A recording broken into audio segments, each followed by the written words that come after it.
I started to learn when I was your age, about 4 years old. And being a martial arts means a lot to me. It changed my life. He created, wrote, directed, produced, and starred in a franchise that made over $100 million.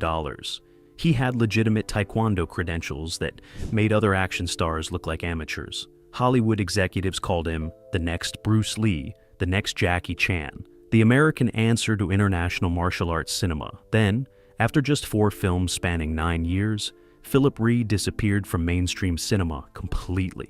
No scandal, no retirement announcement, just silence. What could make a man with that much talent, that much control, and that much success vanish from the industry he'd helped build? The American dream in reverse. Picture this: San Francisco, 1960. A Korean boy is born into a country that barely knows what to do with Asian faces outside of Chinatown restaurants and laundromats. Philip Rhee entered America at the worst possible time. The Vietnam War was brewing. Asian immigrants faced suspicion everywhere. Walk into the wrong neighborhood, get called names you couldn't repeat. His parents had come to the United States chasing the dream, but what they found was a nation that saw their son as perpetually foreign, no matter how American he sounded or acted. He could speak perfect English, eat hamburgers, watch baseball, and still get asked where he was really from. But the Rhee family had something that couldn't be taken away: discipline. Philip's father introduced him to Taekwondo when he was just 4 years old. Not for self-defense, not for fitness, for identity, for a connection to Korean heritage that America was trying to erase. This was about pride in a country that wanted them invisible. Philip trained alongside his older brother Simon, and the two became inseparable. While other kids played baseball and football, the Rhee brothers spent every afternoon kicking, punching, sweating in dojongs across California. Their bodies became weapons, their minds became focused, and their spirits stayed Korean even as America tried to strip that away. By the time Philip was a teenager, he wasn't just good. He was exceptional, black belt by age 12, competing nationally by 15. Tournament organizers would watch him fight and shake their heads in disbelief. How could someone so young move with that kind of precision, that kind of power?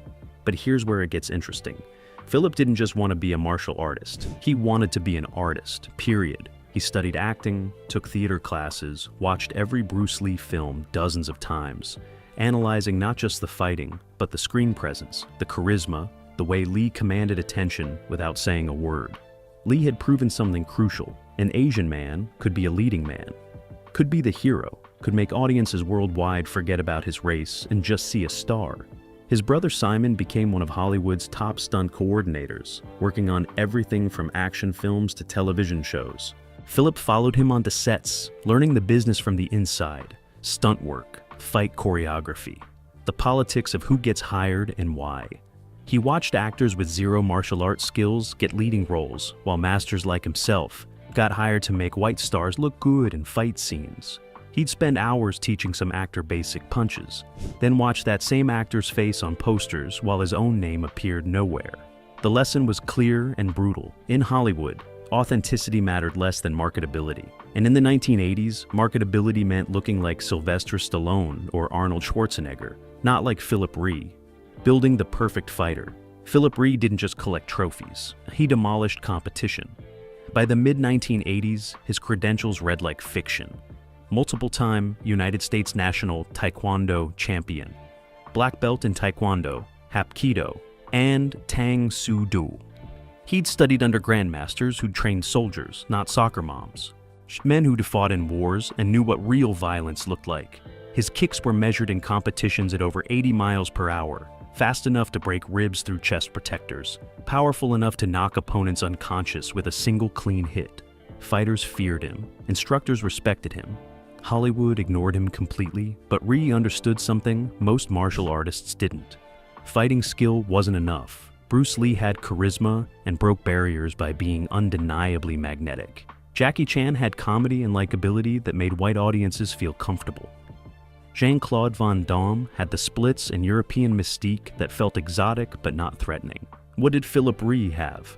He was American-born, Korean-faced, technically perfect, and too serious for comedy. He spoke English without an accent. He understood American culture better than most white actors, and that was exactly the problem. Hollywood's narrow imagination couldn't compute it. They wanted Asians to be foreign, mysterious, other. Rhee was none of those things, so he worked. He taught Taekwondo to celebrities who wanted to look dangerous on screen, B-list actors who needed fight training for auditions, stunt performers who wanted to expand their skills. He charged the reasonable rates and built connections, hoping someone would see him as more than just an instructor. He choreographed fights for films and television shows, making actors look skilled when they could barely throw a punch without hurting themselves. He'd spend weeks designing intricate sequences, teaching the moves step by step, then watch the final product, with his name buried in the credits while the actor got praised for their physicality. He took stunt work, getting his face smashed and bones bruised for scale pay, while the actors he doubled made millions. It was humiliating and educational. He learned how movies actually got made, how budgets worked, how directors thought, how studios decided which projects got greenlit and which died in development hell. He saw mediocre scripts with white leads get 8-figure budgets, while brilliant stories with Asian leads couldn't get meetings. The politics were invisible, but absolute.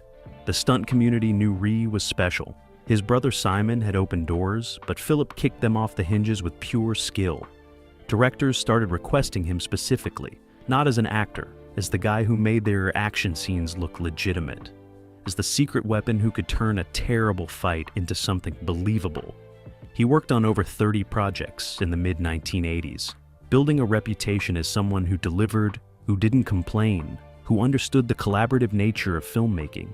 He became the professional's professional, reliable, talented, invisible. But every night, after making other people look good, Rhee went home and dreamed of his own project. A film where the Asian American hero wasn't the sidekick or the villain or the mystical mentor, where the lead character had depth, conflict, vulnerability, and happened to be the best fighter on screen.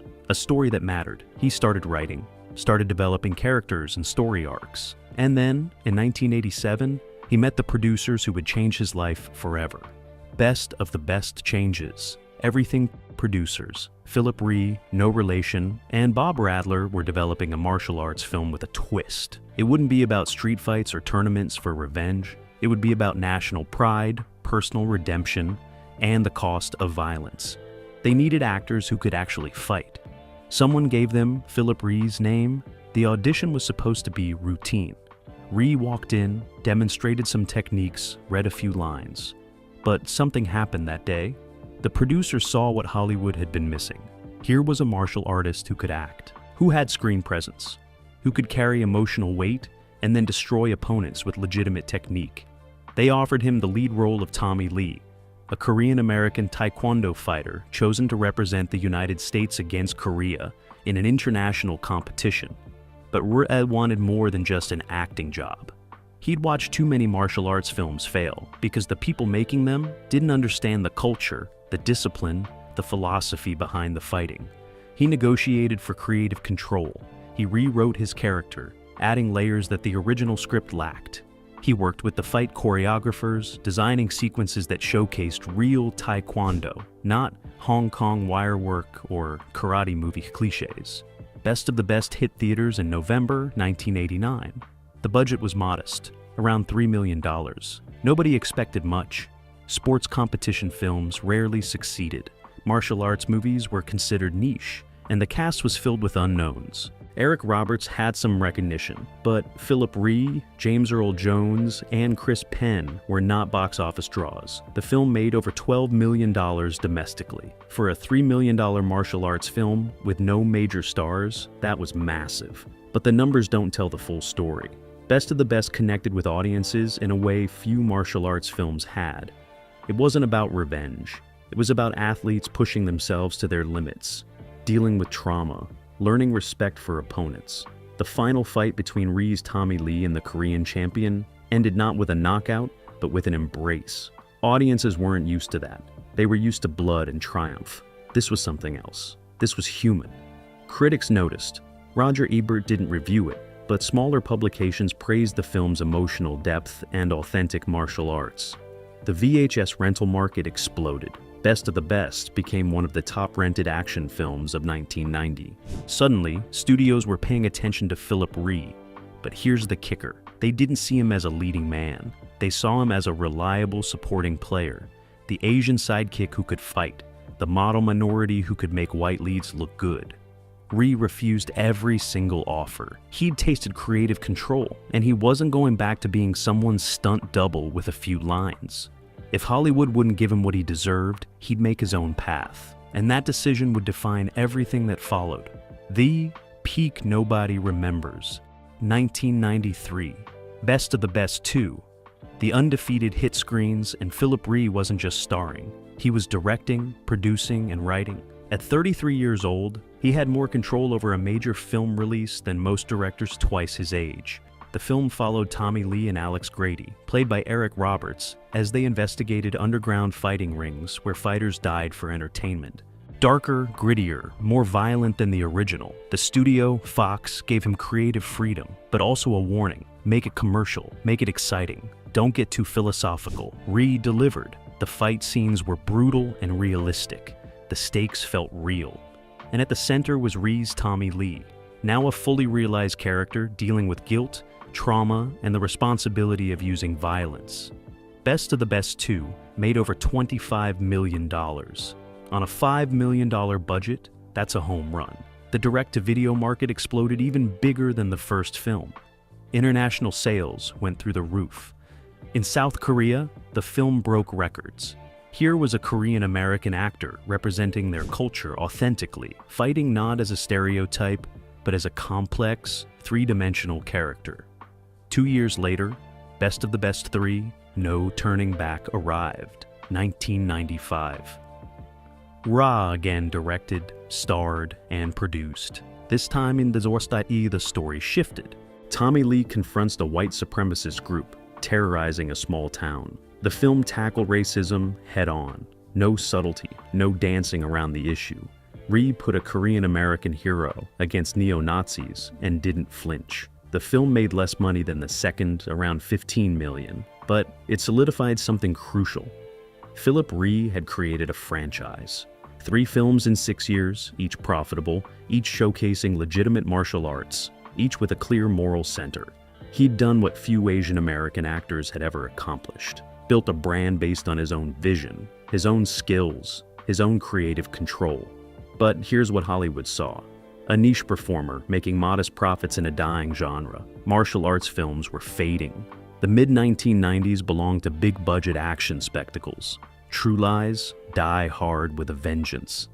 The Matrix was coming in 1999 to redefine action choreography entirely. Suddenly, Philip Rhee's grounded, realistic taekwondo seemed outdated, old-fashioned, too small scale. Studios offered him supporting roles in bigger films. He said no. They offered him villain parts. He said no.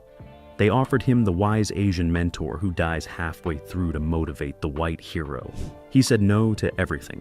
His agents begged him to take something, anything, to stay visible. But Rhee had a plan. He'd make one more Best of the Best film. Self-financed, complete creative control. And this time, he'd prove he could direct a thriller that transcended martial arts entirely. That decision nearly destroyed him. The decision that killed his career. 1998, Best of the Best. 4, Without Warning, went into production with Philip Rhee, directing, starring, and putting his own money on the line. The script was ambitious. No tournament, no underground fighting. This was a terrorism thriller where Tommy Lee, now a detective, hunts Russian terrorists planning to attack Los Angeles. The action would be explosive, gun-heavy, less focused on martial arts and more on suspense. Rhee believed that he was evolving, showing range, proving he could direct outside the martial arts genre. But the studio backing the distribution, Dimension Films, saw something else. They saw a martial arts star abandoning what made him special. Why would audiences rent a Philip Rhee film if he wasn't doing taekwondo? Why would his core fan base care about explosions and gunfights they could get from any Steven Seagal or Jean-Claude Van Damme movie? The fights started during editing. Dimension wanted more martial arts. Rhee insisted the story didn't support it. that they wanted a tournament scene shoehorned in. Rhee refused, arguing it would destroy narrative logic. The studio began recutting the film without his approval. Rhee fought back, invoking his creative control clauses. Lawyers got involved, the release got delayed, and when Best of the Best 4, without warning, and finally hit video stores in 1998, it was a compromised mess. The film wasn't good. Even Rhee's supporters couldn't defend it. The terrorism plot felt generic. The action lacked the personality of the first 3 films. And worst of all, it abandoned the Taekwondo choreography that made the franchise special. It made $7 million, barely covering its budget. The franchise was dead. But the damage went deeper than one failed film. Word spread through Hollywood that Philip Rhee was difficult, that he fought studios, that he put artistic vision over commercial viability. In an industry built on compromise and collaboration, being labeled difficult is a career death sentence. It doesn't matter if you're right. It matters if producers want to work with you. And after Best of the Best 4, nobody did. Rhee had gambled everything on proving he was more than a martial arts actor, and he lost. If he'd just made another tournament film, another underground fighting story, the franchise would have continued. Fox was ready to greenlight Best of the Best 5. International distributors were begging for more. His fan base was loyal and growing, but Rhee wanted respect. He wanted to be seen as a filmmaker, not just a kicker. That pride cost him everything. Looking back, Rhee himself admitted he made a mistake. In a 2006 interview, he said, "I thought I had to prove I could do more. But audiences didn't want more. They wanted what I did best. I should have listened." Hollywood's Asian problem. Here's the truth nobody wants to say out loud. Philip Rhee failed because Hollywood has never known what to do with Asian American men who don't fit the stereotype. He wasn't Jackie Chan, charming and non-threatening with physical comedy. He wasn't Jet Li, a mythical figure from China with wire-enhanced mystique. He was American-born, English-speaking, serious, dramatic, and grounded in realistic fighting. That combination broke Hollywood's brain. When Jet Li came to America in 1998 with Lethal Weapon 4, studios knew exactly how to use him. The mysterious foreign assassin. Dangerous but ultimately secondary to Mel Gibson and Danny Glover. Lee's English wasn't perfect, which reinforced the exotic otherness. He got 3 more Hollywood films in quick succession because he fit the mold. Jackie Chan's American breakthrough came in 1995 with Rumble in the Bronx, but his real explosion happened with Rush Hour in 1998. Why did Chan succeed where Rhee failed? Because Chan played the comedic foreigner, the fish out of water who made audiences laugh while he fought. Chris Tucker was the loud American, and Chan was the polite, confused immigrant who happened to be a martial arts master. It was safe, it was non-threatening, it made white audiences comfortable. Philip Rhee couldn't play that role. He was too American. He spoke perfect English without an accent. He understood American culture because he'd grown up in it. His characters weren't foreigners adapting to America. They were Americans who happened to be Korean. And Hollywood didn't have a template for that. They couldn't make him the exotic martial artist or the comedic immigrant. So they just didn't know what to do with him at all. The typecasting was brutal. After Best of the Best, every role offered was the same. The stern Taekwondo master, the Korean gangster, the villain's henchman who fights the white hero halfway through the film. When Rhee asked for romantic leads or complex dramatic roles, casting directors literally laughed. One agent told him directly, "America isn't ready to see an Asian man kissing the girl and saving the day. That's just reality." Brandon Lee had broken through in The Crow in 1994, but he died during production, making him a tragic legend instead of a working actor who could open doors. His death closed a potential pathway for other Asian American actors because Hollywood saw it as proof that Asian leads were cursed or too risky. Meanwhile, white actors with zero martial arts skills were getting cast in kung fu films, Keanu Reeves in The Matrix, Uma Thurman in Kill Bill. David Carradine had built an entire career playing Asian martial arts masters while actual Asian American masters like Philip Rhee couldn't get arrested. The message was clear. Hollywood would rather teach white actors to fake martial arts than cast Asian Americans who'd spent their lives mastering it. Rhee tried everything. He took meetings with every studio. He developed original scripts featuring Korean-American leads. He pitched crossover action films. Nothing landed. The answer was always the same. We love your work, but we don't think American audiences will connect with an Asian lead outside of martial arts. The 1990s ended, and Philip Rhee's Hollywood career ended with it. The wilderness years. The 2000s brought humiliation. Philip Rhee, who directed and starred in a 4-film franchise, was taking bit parts in direct-to-video garbage just to pay bills. He appeared in forgettable action films where his name wasn't even on the poster. He did fight choreography for low-budget productions that went straight to bargain bins. The man who'd made millions was working for tens of thousands, but Rhee didn't quit. In 2006, 18 years after Best of the Best, he wrote, directed, and starred in Underdog, not the Dog movie. This was Rhee's passion project about a Korean-American underground fighter trying to protect his community from gangs. He self-financed parts of it, calling in favors from his Best of the Best days. The budget was tiny, maybe $2 million, cobbled together from independent investors. Underdog was supposed to be his comeback, his proof that he could still carry a film. The action was vintage Philip Rhee, grounded and brutal. The story had heart. But distribution was impossible. Major studios passed. The direct-to-video market was dying, replaced by early streaming platforms that hadn't figured out their content strategy yet. Underdog got a limited release in a few markets and disappeared. Film festivals ignored it. Critics who bothered watching dismissed it as nostalgic 90s action, without realizing that was exactly the point. Rhee was trying to remind audiences what they'd lost when Hollywood abandoned practical martial arts for CGI spectacle, but nobody was listening. The film made maybe $500,000 total, a complete financial disaster.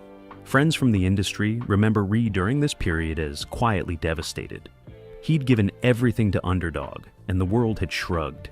He started teaching Taekwondo full-time again, running seminars and master classes. He did fight choreography when studios called, grateful for any work. He appeared at martial arts conventions where fans, mostly in their 30s and 40s, told him how much Best of the Best had meant to them as kids. Those conversations kept him going. He realized his films had impacted people in ways he'd never understood. Korean-American kids who'd grown up ashamed of their heritage had watched Tommy Lee on screen and felt pride for the first time. Kids who were bullied learned Taekwondo because of Philip Rhee. His franchise hadn't made him a household name, but it had mattered. Still, the question haunted him. What if he'd stayed in his lane? What if he'd made Best of the Best 5, 6, 7? What if he'd accepted those supporting roles in bigger films just to stay visible? Would he be working steadily now instead of hustling for scraps? What could have been? Let's talk about the parallel universe where Philip Rhee gets what he deserves. It's 2008, and Marvel Studios is building the MCU. They need diverse characters, martial arts experts, and actors who can handle complex action. Instead of casting Danny Rand, the White Iron Fist, they cast Philip Rhee as Shang-Chi, a full 13 years before Simu Liu's version. Rhee's gravitas, his authentic martial arts mastery, his ability to carry emotional weight, would have made Shang-Chi an instant icon. The MCU's diversity problems get solved a decade earlier, or it's 2014. John Wick redefines action cinema with grounded, realistic gun-fu choreography. The success spawns imitators, and studios are desperate for the next Keanu. They remember Philip Rhee exists. He's in his 50s now, but still in fighting shape, still credible, still capable of carrying an action franchise. He gets cast in a spiritual successor, a Korean-American assassin with a code. The film becomes a cult hit, leads to sequels, and Rhee experiences a career renaissance like Liam Neeson with Taken. But we don't live in that universe. We live in the one where Philip Rhee's name barely registers outside martial arts circles, where Best of the Best is a cult classic on streaming platforms, discovered by Gen Z viewers who binge it and ask, why isn't this guy famous? Where Taekwondo masters show his films in dojongs as examples of authentic representation.